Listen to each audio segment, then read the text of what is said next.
Hi my dear friends, कैसे हैं आप लोग। मुझे उम्मीद है कि आप लोग बहुत ही अच्छे से होंगे और आप लोग को पढ़ाई करने में बहुत ही मजा आ रहा होगा। मैं पॉलिटी के सीरीज में एक से एक वीडियो आप लोगों के लिए लेकर आ रहा हूं, जिससे आपको पॉलिटी का सेक्शन काफी स्ट्रांग हो जाएगा और आने वाले अपकमिंग एग्जाम में जितने सारे क्वेश्चन पॉलिटी सेक्शन से बन सकते हैं वो किसी भी एग्जाम में आपसे सामान्यतः नहीं छूटेंगे। और इससे प्रीवियस ईयर्स में भी जो question SSC, railway, BPSC, PT, UPSC के पीटी तक भी सामान्यतः जो भी क्वेश्चन पूछे गए हैं उस सबको हल करने में आप खुद को सक्षम और सहज महसूस करते होंगे अगर आप मेरा वीडियो कंटिन्यूअसली शुरू से लेकर अंत तक देखते होंगे तो। और मुझे उम्मीद है कि आपको पॉलिटी से संबंधित बेसिक समझबूझ भी विकसित हो गया होगा और आपको काफी अच्छा लग रहा होगा। अगर आप अभी तक पॉलिटी के पिछला वीडियो सब मेरा नहीं देखे हैं तो आप excellence classes Birol YouTube channel को सब्सक्राइब कर लीजिए। और ये वीडियो देखने से पहले मैं आपको सजेस्ट करूंगा कि आप प्लेलिस्ट में जाइए।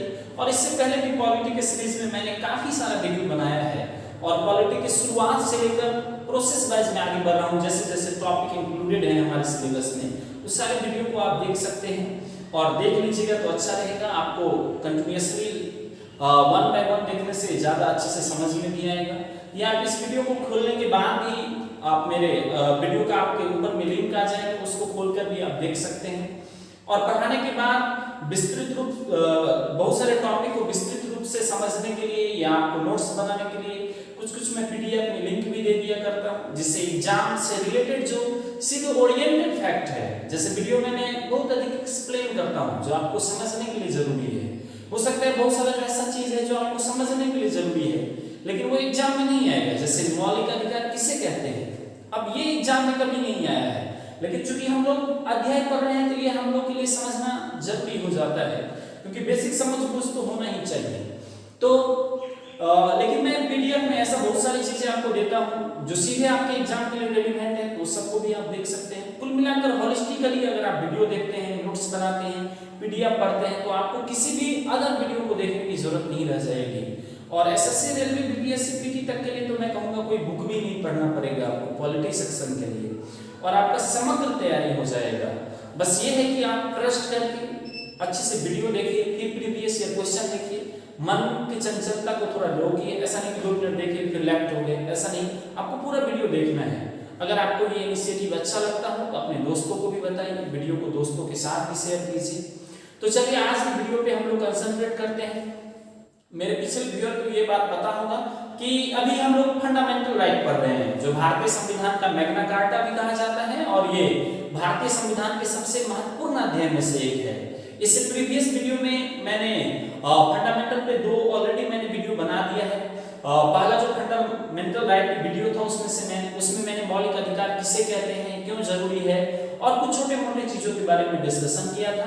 उसके बाद जो next fundamental right part 2 video था उसमें मैंने जैसे फंडामेंटल में अनुच्छेद 12, अनुच्छेद 13, अनुच्छेद 14, अनुच्छेद 15 तक मैंने डिटेल से वर्णन कर दिया है। अभी उससे आगे हम लोग कंटिन्यू कर रहे हैं। अब अगला अनुच्छेद हमारा है अनुच्छेद 16। एग्जाम में कई बार ये अनुच्छेद आ चुका है। इस अनुच्छेद में क्या कहा गया है, सबसे पहले मैं बाद में आपको बताऊंगा, एक लिस्ट ही बता दूंगा कि कुछ ऐसा अनुच्छेद है, कुछ ऐसा मौलिक अधिकार है जो केवल भारतीय नागरिकों को ही प्राप्त है, विदेशियों को प्राप्त नहीं है। उसमें से एक अधिकार ये भी है अनुच्छेद 16। इस अनुच्छेद के तहत लोक नियोजन में अवसर की समानता प्रदान की गई है। मतलब रोजगार जो है हमारे देश में जो गवर्नमेंट के द्वारा प्रदान किया जाता है उसमें सभी लोगों के लिए इक्वल अपॉर्चुनिटी दिया गया है और इसमें भेदभाव नहीं किया जाएगा। किन आधारों पर? केवल धर्म के आधार पर, वंश के आधार पर, जाति के आधार पर, लिंग के आधार पर, जन्म स्थान के आधार पर और निवास स्थान के आधार पर। मतलब इन सभी आधारों पे किसी भी व्यक्ति को सरकारी रोजगार में किसी भी तरह का भेदभाव नहीं होगा। लोक नियोजन में अवसर की समानता, इक्वल अपॉर्चुनिटी होगा।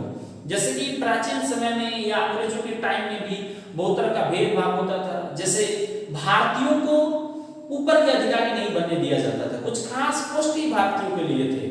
जैसे प्राचीन समय में कुछ खास पोस्ट ब्राह्मणों के लिए ही थे, उस पे निचले जाति नहीं जा सकता था।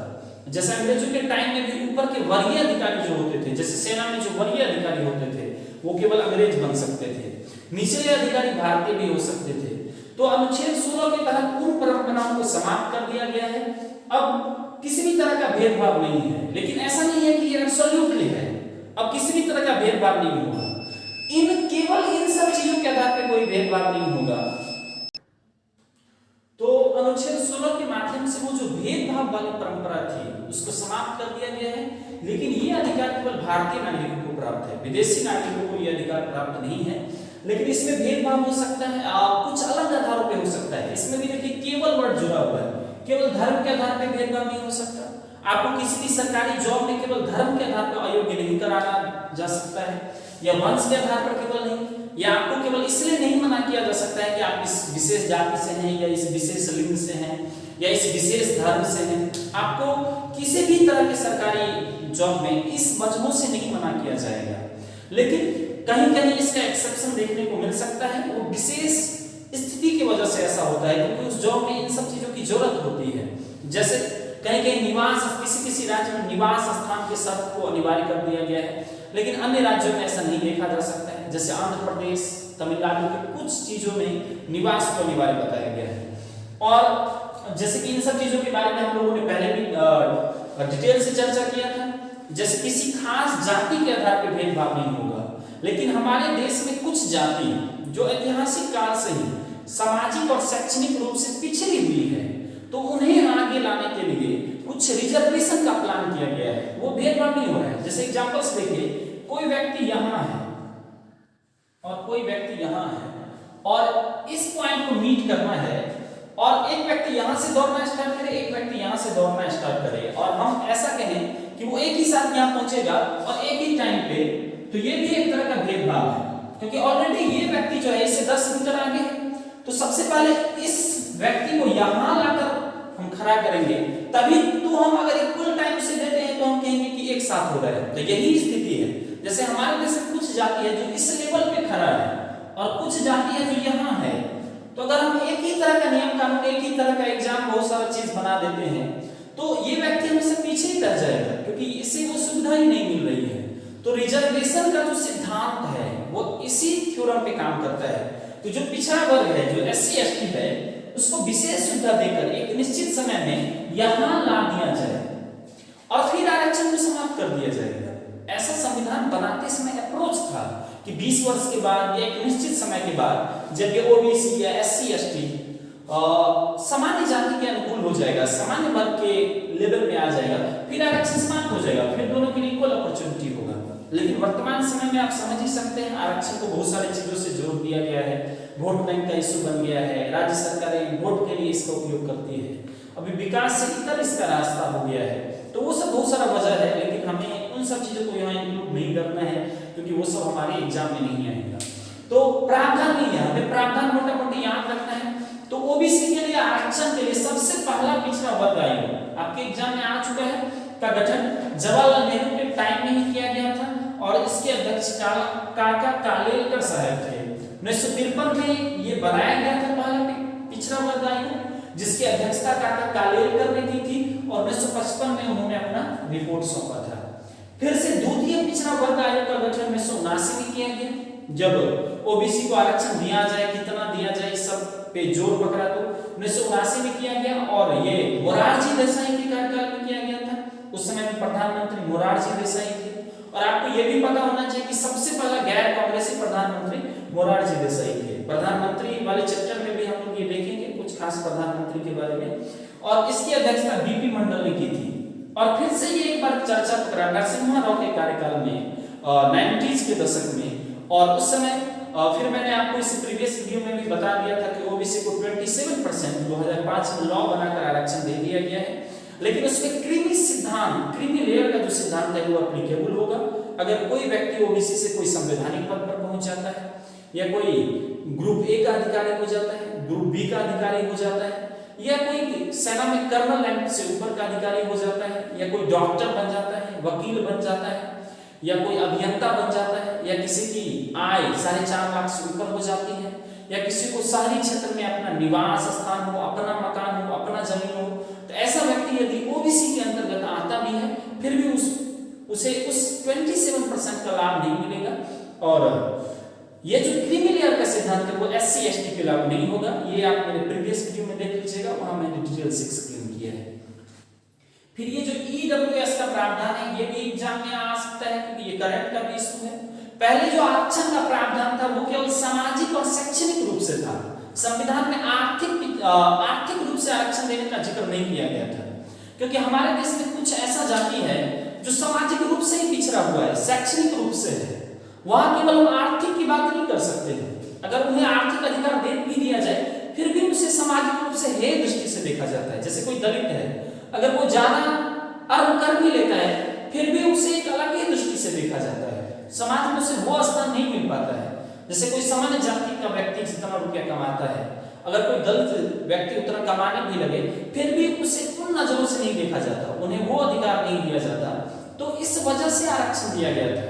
बहुत लोग ये प्रश्न कर देते हैं कि दलित भी कोई अमीर हो गया है उसे क्यों आरक्षण मिल रहा है, तो एक बार वहां ये सोचने की जरूरत है कि क्या दलित को अमीर होने से ही सब अधिकार मिल गए हैं? क्या कोई दलित 1 लाख का महीना कमाता है तो उसे समाज में वो सभी अधिकार मिल गए हैं जो एक ब्राह्मण को मिला है? तो इसलिए इन सभी चीजों को देखते हुए आरक्षण अभी तक हमारे समाज में कंटिन्यू है। और कभी कभी ये इशू भी होता है कि आर्थिक रूप से ही आरक्षण दे दिया जाए, तो वहां भी बहुत तरह की समस्या आती है कि इसको कैलकुलेट कौन करेगा। और संविधान में तो सामाजिक और शैक्षणिक रूप से आरक्षण का जिक्र है। और हमारे देश में करप्शन बहुत बड़ी समस्या है।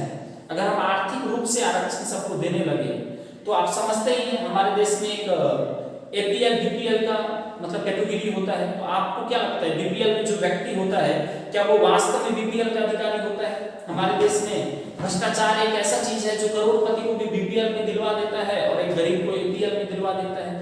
तो उचित व्यक्ति तक उसका लाभ नहीं पहुंच पाता है।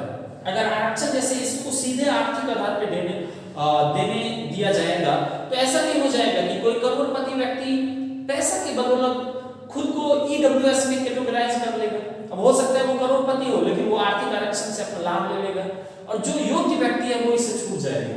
तो जब तक ये करप्शन जैसी समस्या है और भी बहुत सारी समस्या है जिससे सरकार पूरी तरह से आर्थिक रूप से आरक्षण नहीं देती है, क्योंकि सरकार के पास अभी तक तो कोई ऐसा स्पष्ट आंकड़ा भी नहीं है कि हमारे देश में कितने गरीब हैं।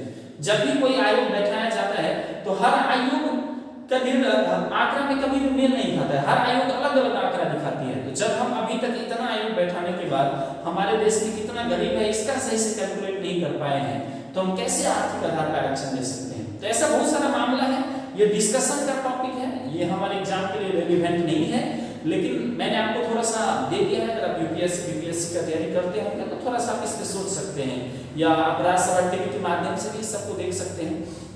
तो ये आपको ध्यान रखना है कि 2019 में 103वां संविधान संशोधन, आपको ध्यान रखना है 100 के बाद जितना संविधान संशोधन है 101, 102, 103, 104, 105 ये सभी अभी करंट का टॉपिक है, वो पांचों आपको याद रखना है। 103वां संविधान संशोधन के माध्यम से आर्थिक रूप से जो कमजोर वर्ग हैं उनको 10% का आरक्षण दिया गया है और ये बाकी आरक्षण के अतिरिक्त होगा और ये उन्हीं व्यक्तियों को दिया जाएगा जिनका पारिवारिक वार्षिक आय 6 लाख से कम है। ये मैंने प्रीवियस वीडियो में भी बताया है। ये था अनुच्छेद 16। अब है अनुच्छेद 17। अब देखिए अनुच्छेद 17 में अस्पृश्यता का अंत किया गया है। ये एग्जाम में कई बार आ चुका है कि हमारे देश में छुआछूत का उन्मूलन या अस्पृश्यता का उन्मूलन किस अनुच्छेद से किया गया है? आपको याद रखना है आर्टिकल 17। अब हमारे देश में अस्पृश्यता जो है, जो छुआछूत है, वो दंडनीय अपराध है। अगर कोई व्यक्ति ऐसा करता है तो वो दंड का भागी है। राज्य इस आधार पे कोई भेदभाव नहीं करेगा। ऐसा इसलिए किया गया है कि अंग्रेजों के टाइम में भी भारतीयों के साथ भेदभाव किया जाता था रंग के आधार पे और डिफरेंट आधार पे, और परंपरा से भारत में कुछ खास जाति के साथ, कुछ खास वर्ग के साथ एक विशेष तरह का भेदभाव किया जाता है, यहाँ तक कि छुआछूत किया जाता है। हालांकि संविधान में अस्पृश्यता का कोई परिभाषा नहीं दिया गया है कि कौन सा व्यक्ति छुआछूत के अंतर्गत आएगा, क्योंकि हमारे देश में डिफरेंट तरह के लोग हैं और अलग अलग तरीके से छुआछूत करने लगेंगे। तो मैसूर का जो उच्च न्यायालय है उसने एक बार निर्णय में बस यही कहा है कि ये जो छुआछूत है, ये जो अस्पृश्यता है, ये व्याकरणीय समझ से परे ऐतिहासिक काल से चले आ रहे उन लोगों के साथ किया जाने वाला भेदभाव है। ये जाति के आधार पर भी हो सकता है और डिफरेंट आधार पर हो सकता है। इसको हम केवल ऐसा नहीं यहाँ डिफाइन किया गया है कि केवल जाति आधार पर अस्पृश्यता माना जाएगा या धर्म के आधार पर अस्पृश्यता माना जाएगा। ऐसा एक विशेष समझ बूझ से किया गया है। अगर यहाँ स्पष्ट क्लियरली लिख दिया जाता कि जाति के आधार पर अस्पृश्यता नहीं करना है, तो हो सकता है हम लोग धर्म के आधार पर करने लगते। अगर धर्म लिख दिया जाता तो रंग के आधार पर करने लगते, रंग लिख दिया जाता तो संपत्ति के आधार पर करने लगते। तो सीधी सी बात है कि किसी भी तरह का छुआछूत अगर हम किसी भी व्यक्ति के साथ करते हैं तो वो अनुच्छेद 17 के तहत समाप्त कर दिया गया है, वो किसी भी आधार पर हो। और सामान्यतः तो हमारे देश की जाति के आधार पर होता है, तो वो तो इंक्लूड ही है। देखिए अगला क्या है, अनुच्छेद 18। अनुच्छेद 18 में उपाधियों का अंत कर दिया गया है। समानता लाने के लिए सबसे लास्ट जो अनुच्छेद है वो है उपाधियों का अंत। इसके तहत उपाधियों को बिल्कुल समाप्त कर दिया गया है। अब अंग्रेज के काल में आप देखते होंगे बहुत सारा उपाधि दिया जाता था, राय बहादुर, जैसे कि कुछ नायक की उपाधि, राय बहादुर की उपाधि, दीवान की उपाधि, और प्राचीन समय में भी बहुत सारा उपाधि होता था, महाराजा धीराज, ऐसा बहुत सारा उपाधि दिया जाता था जिससे सामान्य व्यक्ति उससे अपने आप को अलग महसूस करते थे। जैसे आप पुराना रामायण वगैरह देखते होंगे तो उसमें देखते हैं राजा सब आता है तो कैसे पीटा जाता है दूतों के द्वारा और बताया जाता है कि महाराजा धीराज लंकाधीश, ऐसे करके बहुत सारा उपमा जोड़ के बताया जाता है कि पधार रहे हैं। अब व्यक्ति ऑलरेडी डर जाता है, इतना ज्यादा उपाधि जोड़ दिया जाता है। तो अभी उन उपाधियों को समाप्त कर दिया गया है। अब स्टेट किसी भी व्यक्ति को कोई उपाधि नहीं प्रदान करता है, और कोई व्यक्ति ऐसा नहीं कि ये राय बहादुर है, ये दीवान बहादुर है, ये खान बहादुर है। और यदि आजादी से पहले किसी व्यक्ति को उपाधि दिया भी गया था तो वो आजादी होने के साथ ही वो सभी उपाधि समाप्त हो गई। लेकिन इसमें एक एक्सेप्शन है, उपाधि में अब केवल 2 स्तर पर दिया जा सकता है, जैसे कि शिक्षा के क्षेत्र में और सेना के क्षेत्र में दिया जा सकता है, लेकिन वो उपाधि नहीं है, वो पुरस्कार है। जैसे कि शिक्षा के क्षेत्र में दिया जा सकता है, जैसे भारत रत्न हमारे देश में दिया जाता है, जैसे पद्मश्री, पद्म विभूषण, ये जो है ये उपाधि नहीं है। ऐसा कहा गया है कि ये एक प्रकार का पुरस्कार है। जैसे कि सेना के क्षेत्र में परमवीर चक्र, महावीर चक्र, जैसे कि अशोक चक्र, ऐसा बहुत सारा उपाधि दिया जाता है। तो ये सेना और शिक्षा के क्षेत्र को छोड़कर और किसी भी क्षेत्र में उपाधि नहीं दिया जा सकता है। और उस उपाधि में भी ऐसा एक प्रावधान बनाया गया है कि वो उपाधि कोई भी व्यक्ति अपने नाम के आगे नहीं लगा सकता है, वो केवल उसे दिया गया है। अगर कोई व्यक्ति उसे नाम के आगे इंक्लूड कर लेता है, लिख लेता है, तो फिर उसे उपाधि वापस ले लिया जाएगा। जैसे सचिन तेंदुलकर को भारत रत्न का उपाधि दिया गया है, अगर वो अपने नेम प्लेट में घर के आगे लिखवा लें भारत रत्न सचिन तेंदुलकर, तो उन पे कार्रवाई हो सकता है, उनसे उपाधि लिया जा सकता है।